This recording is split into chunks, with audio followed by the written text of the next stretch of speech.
Morning, my name is Francis Hutchinson from the Institute of Southeast Asian Studies, and I would like to ask a question about hudud and its interpretation with regards to corruption.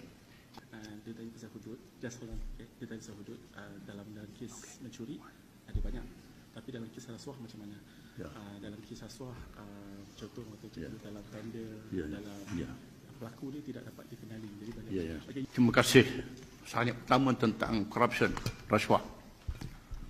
Rasuah tidak termasuk dalam kesalahan hudud. Corruption is not part of the hudud law. Dia tak masuk dalam takrif mencuri dan merampak. It is not defined as stealing and robbery. When he says that he's run by Chinese, if somebody is doing a good job, that's good. You know, that's revenue for the government in Texas. You know what I mean? And you say that the taxes are haram. Then don't take the salary. Don't take the salary. Then. Ya, kita boleh benar. Dengan sebab itu, mesti melibatkan pemandu taksi.